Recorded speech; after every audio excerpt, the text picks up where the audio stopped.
Welcome to Nasdaq Trade Talks. I'm your host, Jill Malandrino, Global Markets Reporter at Nasdaq. We are coming to you live throughout the day from the Employing U.S. Veterans Conference in New York City, brought to you by the Military Times and Vets Indexes. And joining me for this segment, we have Christopher Plamp. He's the CEO of Hire Heroes USA. We're going to take a look at some of the challenges that veterans face with employment. Thank you so much, Christopher, for joining us at the conference. And you would think for everything veterans bring to the table, it wouldn't be quite so challenging, but your data suggests otherwise. Absolutely, it is challenging for veterans. When they get out of the military, there's a lot of things that they haven't done before. They have a training gap that few people don't understand, which is that they've never done a resume before. They've never applied to a civilian job. They've never read for a civilian job offering. They've never been through a behavioral type of interview before. So it's a challenge for them inherently getting out because it's stuff that they haven't done before.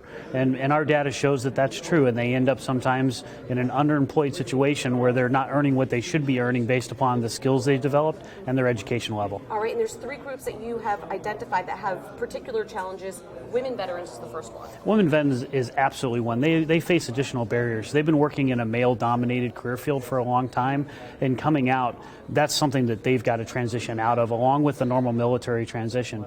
Also, when companies are looking at veterans to hire, they usually don't think about the women veterans. And so it ends up with a little bit of a dynamic where it's harder for them to find that really good job to go to. Yeah, right. And they're the fastest growing demographic in the armed services. They are the fastest growing demographic. And what we find right now, and there's reasons for it, but their average starting salary when they come out is about $9,000 less than men. Now, a lot of this is because they're getting out of the military early, so they don't have as much training, they don't have as much experience in longevity, and they're looking for different career fields than the men are. So if you use the same programmatics you would to help male veterans, you might miss for the women veterans. That's a great point. And military spouses, that's a particularly challenging category. We met with Beth Conlon before from Blue Star Families, and she was saying that over 25% of civilian counterparts are unemployed.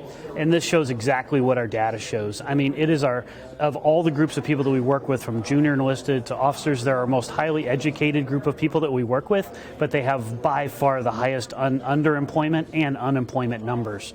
And so we found that over 30% of the military spouse we started to work with were unemployed even though they had a 4-year bachelor's degree. Yeah, in fact, they have a higher graduate rate than the civilian rate. But why is that? Is there a misperception out there about military spouses that they don't have longevity in a job, or what are the misperceptions about Well, that? one of them is that, and many times they won't have longevity in a job due to the number of military change of stations that are there. Their resume will be very chaotic. There'll be gaps. They'll work at a very high level, and then they'll work at a low level because that is all that is available for them there.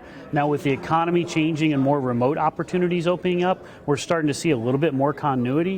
And then you add in the fact that a lot of companies are like, well, we know that this individual will only be there for a short amount of time. Well, with the millennial turnover now, you're only looking at people being in jobs for 2.5 to 3 years. That's the same length as a military tour. So I think that there's a big misunderstanding out there with companies in terms of the value of hiring a military spouse. And young military members face another set of challenges. Absolutely. When they're getting out, we're talking about those that only did 4 to 5 years in the military. What we're finding is they're a lot less prone to ask for help. They think that they're going to be able to get out and get a job very easily, and so they're waiting a significantly longer time before they actually start searching hard for a job, and they, by and large, are ending up underemployed. They're in jobs that are nowhere near their value, and they don't even know that they're in that situation. So getting the word out to them that they need to ask for help early, and that they have valued skills coming out of the military that can get them into a much better paying job. Yeah, because they're also competing with the 4-year college students, and there's just so many people out there that are competing for the same levels of jobs. So where does Hire Heroes USA come in? What are you doing to help the community? Well, we're a nationwide nonprofit, and what we do is we reach out and virtually we work with all these different categories, from the military spouses to the junior enlisted to the women veterans to any veteran getting out or any military spouse.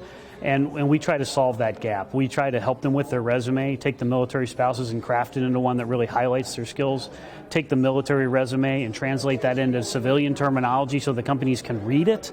And then we help them with their LinkedIn profile. We help them with their interviewing. We help them how to read a job description. We help them how to do all these things to learn how to get a job. And then we work with about 600 to 700 military-friendly employers and try to make sure that those military-friendly jobs are put in front of those workers. Yeah. This year we're going to help about 10,000 veterans get into to new jobs. That's amazing. And LinkedIn is a common theme that keeps coming up as well, because not only does it keep you connected to people within like fields, it can also open it up to a number of other fields as well, just because of the skill sets that they carry. Absolutely, and military has an inherent network out there. Military members want to help other military members, so on LinkedIn you're able to make that connection. Find the company you want to work in, find somebody who's in the same branch, maybe did the same thing when you were in the military, and reach out to them on LinkedIn and say, hey, you're working for a company I want to work for, how did you get there? And that's the best information for them to get back, is somebody that's actually walked in that path before.